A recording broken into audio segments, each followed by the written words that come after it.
Terungkap, daftar perangkat duel Jepang versus Indonesia, sosok wasit bikin geger. Pertandingan panas antara Jepang dan Indonesia dipastikan semakin seru setelah daftar perangkat pertandingan resmi dirilis. Yang mengejutkan, wasit yang ditunjuk ternyata sudah punya sejarah dengan timnas Garuda. Apakah ini pertanda keberuntungan atau justru ancaman? Simak fakta lengkapnya di sini. Bocoran A1 Super kejutan terungkap. 3 pemain Abroa timnas Indonesia ini dirumorkan pulang ke Liga 1. Nomor 1 pernah duel langsung lawan Messi. Kabar mengejutkan datang dari bursa transfer Liga 1. 3 pemain Abroa timnas Indonesia dikabarkan siap kembali merumput di tanah air. Simak detail lengkapnya di sini. Drama transfer Maes Hilgers tinggalkan FC Twente kini jadi rebutan dua raksasa Eredivisie. Maes Hilgers mengambil langkah besar dengan keluar dari FC Twente. Kini dua nama besar di Liga Belanda tengah bersaing untuk mengamankan jasanya. Apakah ini pertanda karirnya akan makin bersinar? Simak fakta mengejutkannya berikut ini. Dekat banget sama Presiden FIFA, tapi Indonesia masih kena sanksi. Ini fakta mengejutkannya. Erick Thohir dikenal punya hubungan baik dengan Gianni Infantino. Tapi tetap saja Indonesia tak luput dari sanksi FIFA dalam sejarahnya.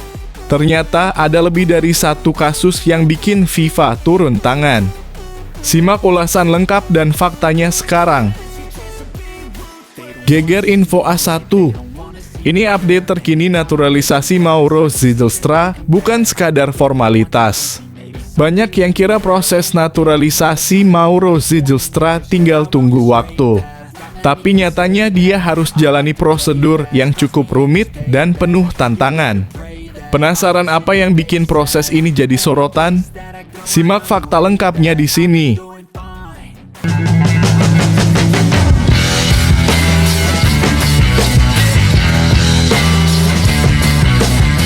Sebelum kita lanjut ke berita terlengkapnya, alangkah mulianya bagi kalian untuk tekan tombol like dan yang belum subscribe, tolong subscribe channel ini.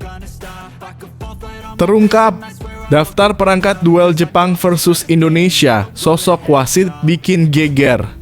Pertandingan panas antara Jepang dan Indonesia dipastikan semakin seru setelah daftar perangkat pertandingan resmi dirilis. Yang mengejutkan, wasit yang ditunjuk ternyata sudah punya sejarah dengan timnas Garuda. Apakah ini pertanda keberuntungan atau justru ancaman? Simak fakta lengkapnya di sini. Wasit asal Korea Selatan Kim Jong-hyok bakal memimpin duel Jepang versus timnas Indonesia pada laga pamungkas putaran ketiga kualifikasi Piala Dunia 2026 zona Asia. Kabar tersebut dikonfirmasi dari postingan akun Instagram Forum Wasit Indonesia.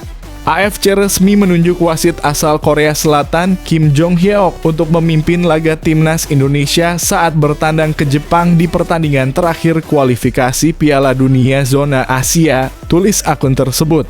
Sebagai informasi, laga Jepang versus timnas Indonesia bakal digelar pada 10 Juni 2025 di Suita Football City Stadium. Laga ini bakal menutup perjalanan kedua tim di putaran ketiga.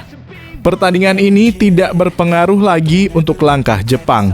Pasalnya, Jepang sudah memastikan diri meraih tiket ke Piala Dunia 2026 sebagai juara grup C. Sementara itu, timnas Indonesia masih harus berjuang keras untuk meraih tiket ke Piala Dunia 2026. Laga melawan Jepang ini tentu krusial sebagai penentu nasib skuad Garuda. Kim Jong-hyok sendiri bukan nama asing di dunia perwasitan. Pria berusia 42 tahun tersebut mengantongi lisensi wasit sejak 2009. Kim Jong-hyok juga tidak asing lagi bagi sepak bola Indonesia. Pria asal Seoul tersebut sudah 4 kali memimpin pertandingan timnas Indonesia di segala level kelompok usia. Dirinya pernah memimpin beberapa laga di SEA Games 2011 di Jakarta. 2 di antaranya adalah saat timnas U23 Indonesia menantang Thailand di babak penyisihan grup dan Vietnam di babak semifinal. Kala itu Indonesia berhasil menang atas lawan-lawannya dalam pertandingan yang dipimpin oleh Kim. Di level senior, dia baru 2 kali memimpin laga timnas Indonesia. Sayangnya 2 pertandingan tersebut berakhir kurang baik bagi timnas Indonesia. Laga pertama terjadi pada 23 Maret 2013 saat timnas Indonesia kalah 1-2 dari Arab Saudi pada kualifikasi Piala Asia 2015 di Stadion Utama Gelora Bung Karno, Jakarta. Sementara laga keduanya memimpin pertandingan timnas Indonesia terjadi saat skuad Garuda ditahan imbang Filipina dengan skor 1-1 pada lanjutan putaran kedua kualifikasi Piala Dunia 2026 pada 21 November 2023. Daftar lengkap perangkat pertandingan duel Jepang versus timnas Indonesia. Wasit utama Kim Jong-hyo Korea Selatan, asisten wasit 1 Park Kyung-yang Korea Selatan, asisten wasit 2 Jang Jung-pil Korea Selatan, wasit keempat Kim Dae-ung Korea Selatan, wasit VAR Kim Wo-seung Korea Selatan, asisten wasit VAR Choi Hyun-ja Korea Selatan.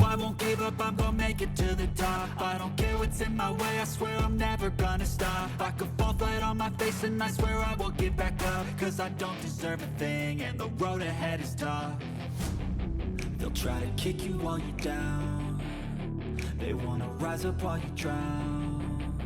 They wanna fill your head with doubt. They're silently scared that you'll figure it out. I'll make it look like I'm losing. Won't bother hiding my bruises. And when they finally think you're wounded, then it's your chance to be ruthless. Bocoran A1 Super kejutan terungkap. 3 pemain abroad timnas Indonesia ini dirumorkan pulang ke Liga 1. Nomor 1 pernah duel langsung lawan Messi. Kabar mengejutkan datang dari bursa transfer Liga 1. 3 pemain abroad timnas Indonesia dikabarkan siap kembali merumput di tanah air. Simak detail lengkapnya di sini. Ada 3 pemain abroad tim nasional dalam kurung Timnas Indonesia yang dirumorkan gabung klub Liga 1 musim depan. Rumor itu menguat karena kontrak ketiga pemain Garuda tersebut bakal habis di akhir musim 2024 hingga 2025 ini. Ya, Liga 1 2025 hingga 2026 tampaknya bakal menarik karena berpotensi diisi bintang-bintang timnas Indonesia yang sebelumnya berkarier di luar negeri. Lantas siapa saja mereka? Berikut 3 pemain abroad timnas Indonesia yang dirumorkan gabung klub Liga 1 musim depan. 3. Sadil Ramdhani. Sadil sejak Februari 2021 sudah bermain di Liga Super Malaysia bersama Sabah FC. Bisa dikatakan Sadil merupakan salah satu pemain andalan klub Malaysia tersebut. Terbukti selama 2021 sampai saat ini, Sadil sudah mencatatkan 87 pertandingan bersama Sabah FC di berbagai kompetisi dengan catatan 22 gol dan 33 assist. Namun kontrak Sadil di Sabah FC akan berakhir di akhir Mei 2025. Kedua belah pihak memutuskan tak memperpanjang kontrak sehingga Sadil siap meninggalkan Sabah FC. Menariknya, kini Sadil dikaitkan dengan Persib Bandung. Pelatih Persib Bandung, Bojan Hodak, mengakui tertarik merekrut Sadil. Bojan bahkan berencana bertemu Sadil ketika mengetahui sang pemain sudah kembali ke tanah air. Tapi bagus Anda beritahu dia dalam kurung Sadil ada di Bandung, saya akan coba bertemu dengannya. Saya harap bisa dalam kurung merekrut Sadil. Dia pemain yang lumayan bagus. Cukup cepat, bagus dalam duel 1 lawan 1, saya suka, ungkap Bojan saat di Stadion Arca Manik beberapa hari yang lalu. 2. Shaine Patinama.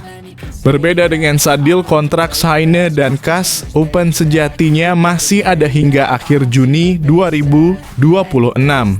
Namun kedua pihak memutuskan untuk sepakat memutus kontrak sehingga Shaine berhak meninggalkan klub Liga 2 Belgia itu pada akhir musim 2024 hingga 2025.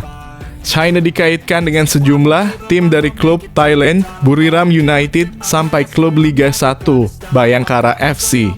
Seperti yang diketahui, Bayangkara FC telah promosi ke Liga 1 2025 hingga 2026, sehingga tim tersebut membutuhkan amunisi tambahan agar bisa bersaing di kompetisi sepak bola kasta tertinggi di Indonesia tersebut. COO Bayangkara FC Sumarji tak menipis pihaknya tertarik mendatangkan China.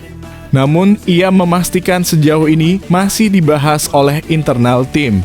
Pelatih Bayangkara FC sedang diskusi dalam kurung terkait pati nama, kata Sumarji.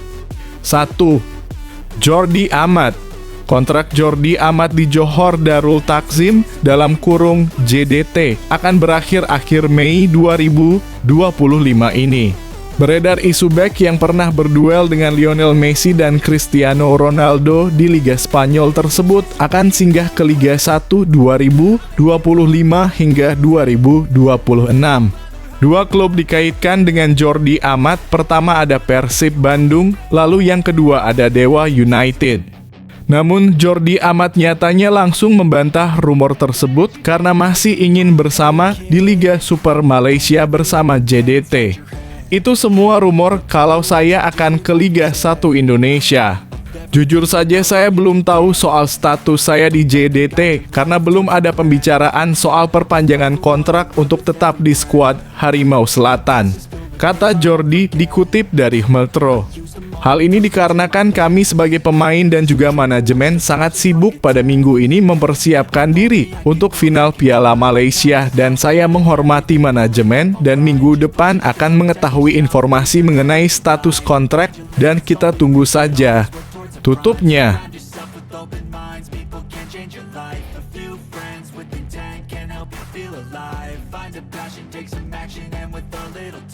Just be patient, make a statement, try to enjoy your life. They'll try to kick you while you're down. They wanna rise up while you drown. They wanna fill your head with doubt. They're silently scared that you'll figure it out.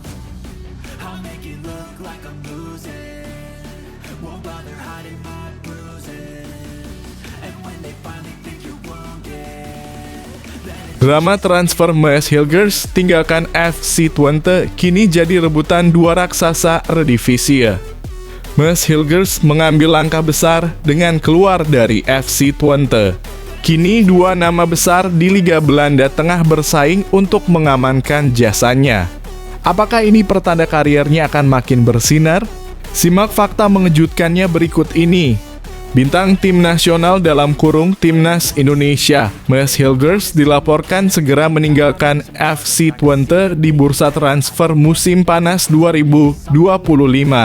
Hilgers pun tak perlu risau mencari klub baru sebab dua klub raksasa Belanda, PSV Eindhoven dan Feyenoord dikabarkan tertarik menampung bek berusia 23 tahun tersebut. Mes Hilgers memperpanjang kontraknya dengan FC Twente pada 2023. Dikabarkan ada perjanjian untuk berpisah sebelum kontraknya berakhir pada 2026 untuk menghindari transfer secara gratis. Itu artinya musim panas 2025 menjadi momentum bagi Mes untuk meninggalkan FC Twente. Klub-klub lain yang berminat harus membayar harga Mes yang akan ditentukan oleh FC Twente. 1. Diincar PSV dan Feyenoord. Saat ini Mes Hilgers memiliki harga pasaran sebesar 9 juta euro atau sekira 166 miliar rupiah. Pemain keturunan Manado, Sulawesi Utara itu sudah dikaitkan dengan dua klub besar yakni PSV Eindhoven dan Feyenoord. Laman Football Transfer menyebut belum ada minat pasti terhadap Mes. Namun dua klub itu akan kehilangan pemain pentingnya di lini pertahanan. Dengan demikian peluang untuk merekrut Mes semakin besar. Saat ini belum ada minat nyata pada Hilgers. Bek tersebut sebelumnya masuk radar PSV dan bukan tidak mungkin klub Eindhoven itu akan kembali ke Hilgers setelah musim ini. Tulis Football Transfer.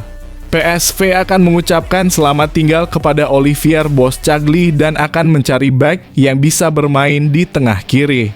Meskipun Hilgers berkaki kanan, ia dapat bermain di kaki kiri tanpa masalah, sambung tulisan itu. Merapat ke Feyenoord juga merupakan suatu kemungkinan. Rotterdammers yang akan mengambil alih Stegen dari FC Twente musim panas mendatang mungkin akan mengucapkan selamat tinggal kepada David Hansko dan Gernot Trauner, tambah tulisan tersebut. 2. Fokus selesaikan musim 2024 hingga 2025. Mes nyatanya sejauh ini belum buka suara mengenai kemungkinan hengkang dari FC Twente. Sang ayah Vincent Hilgers mengungkapkan anaknya harus fokus terlebih dahulu menyelesaikan musim ini bersama FC Twente. Biarkan berjalan dan lihat saja nanti. FC Twente itu klub hebat dan Mes sudah bermain di sana sejak lama. Jadi itu berjalan baik, kata Vincent dilansir dari kanal YouTube FC Twente Kamis (15 Mei 2025). Dan kedepannya, pertama, tuntaskan dulu musim ini. Mes masih terikat kontrak 1 tahun lagi. Jadi kita lihat saja ke depannya, tutupnya.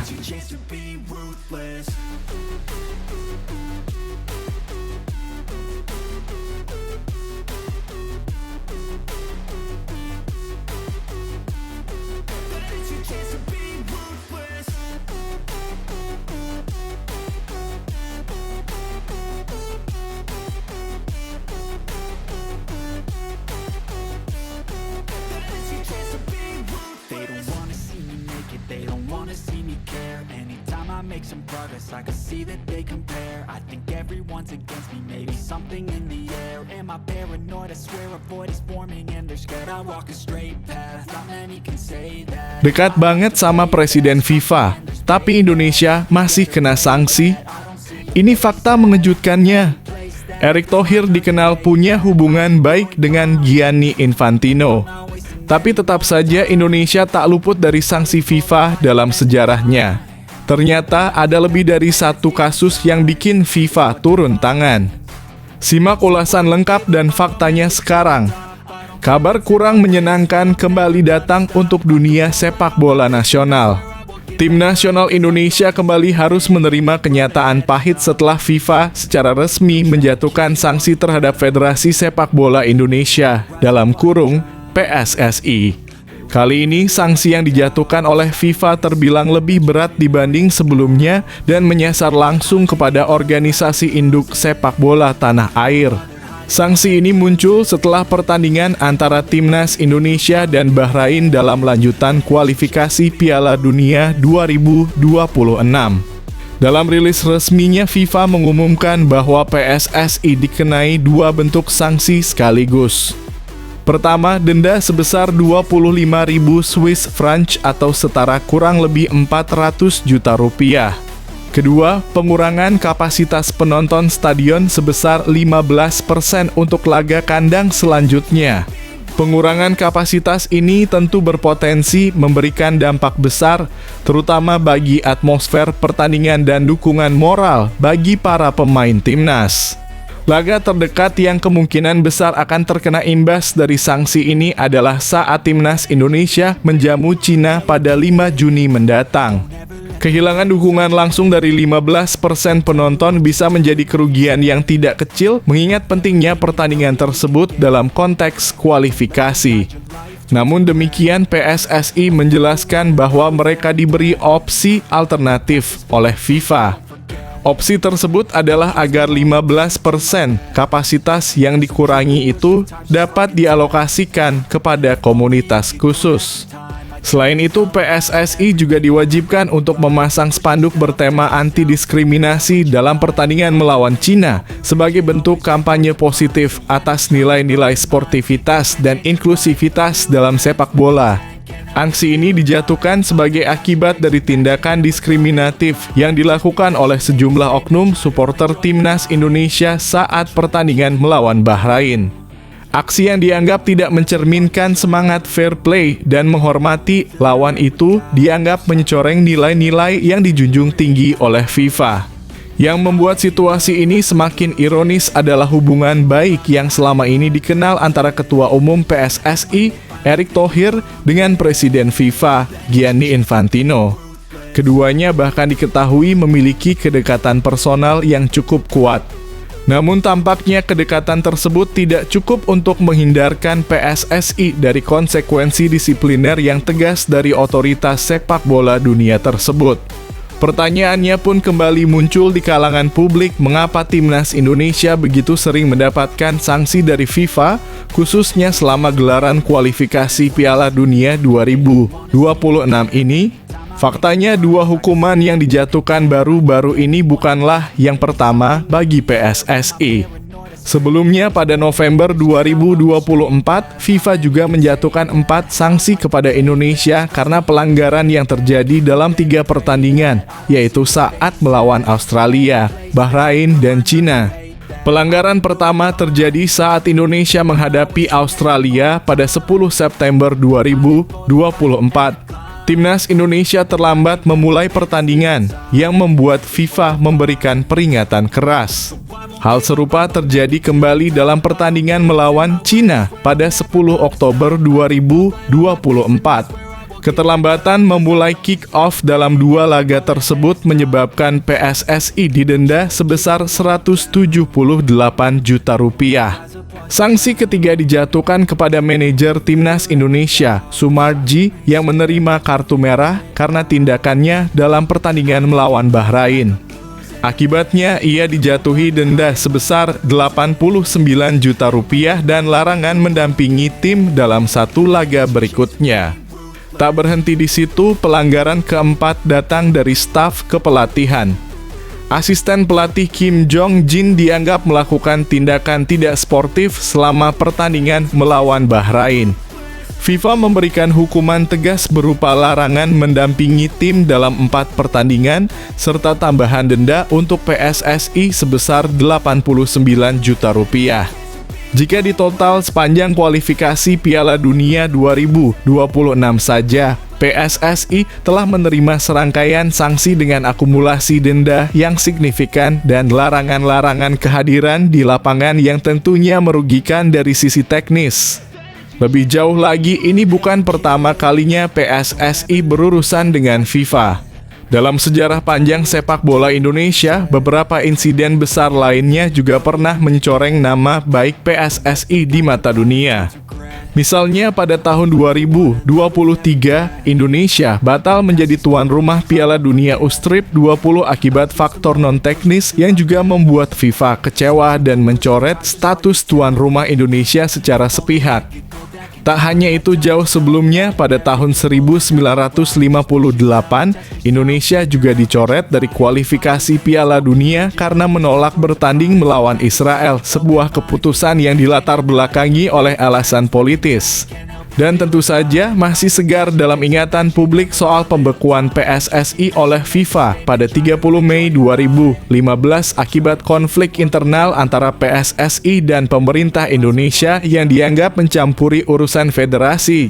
Rentetan sanksi dan persoalan ini menjadi pengingat penting bahwa untuk membangun sepak bola nasional yang lebih profesional dan berintegritas, pembenahan internal di tubuh PSSI harus dilakukan secara serius. Disiplin, etika supporter, manajemen pertandingan, hingga kepatuhan terhadap regulasi internasional harus menjadi fokus utama agar timnas Indonesia tidak terus-menerus menjadi sasaran sanksi FIFA.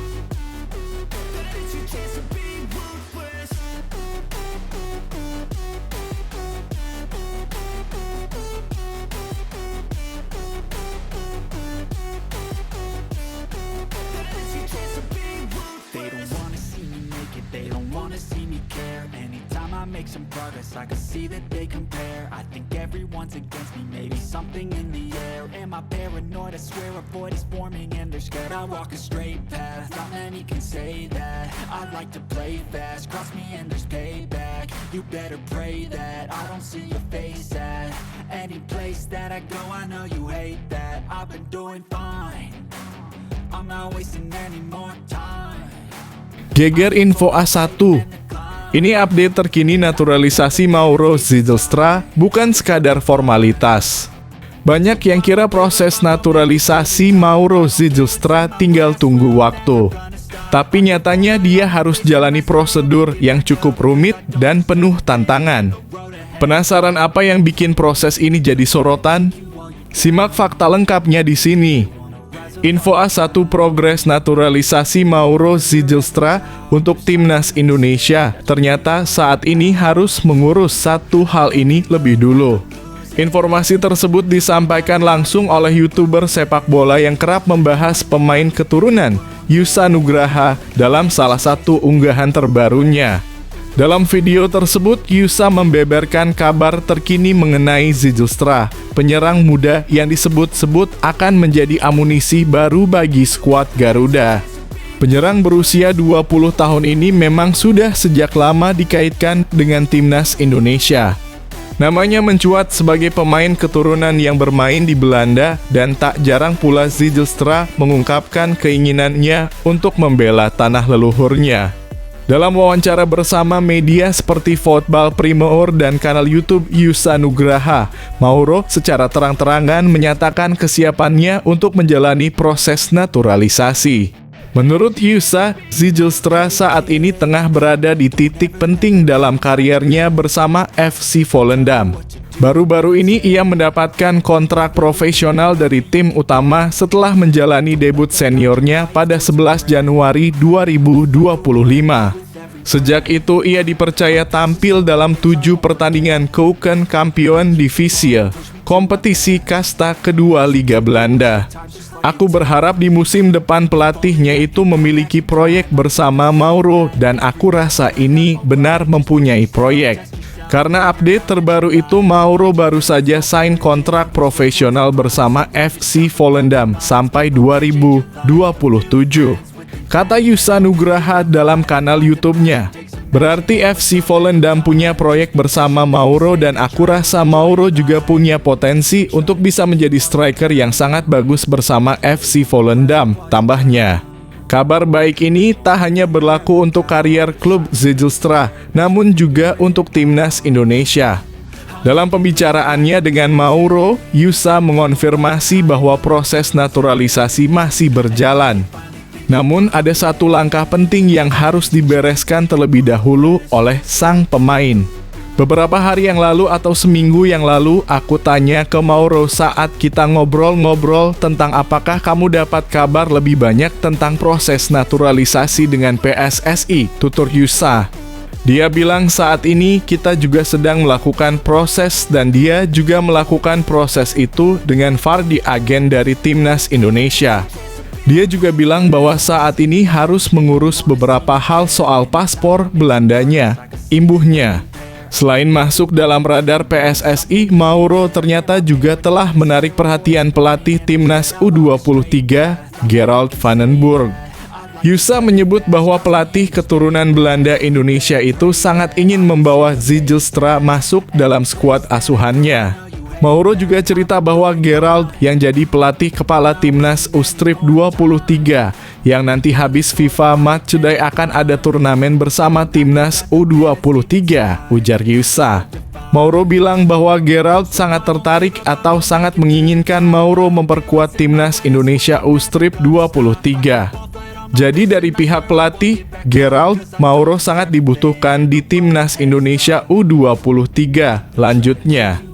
Dengan segala potensi dan perkembangan yang dimilikinya, Mauro Zijlstra tampaknya menjadi salah satu calon kuat striker masa depan Timnas. Proses administrasi seperti pengurusan paspor Belanda menjadi penghalang sementara, namun bukan sesuatu yang tidak bisa diatasi dalam waktu dekat. Jika semua proses berjalan lancar, bukan tidak mungkin Mauro akan segera berseragam merah putih.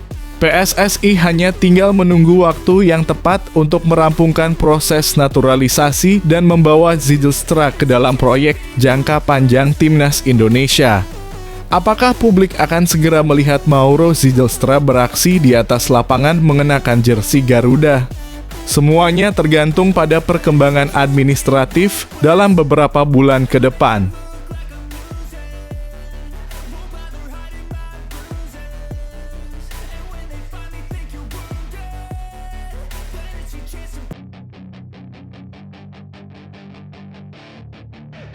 chance to be rude. Hey kid, don't ever let them get inside your head. They'll tell you what to do in life instead of everything you know that you could get. Don't let them guide your life towards regret.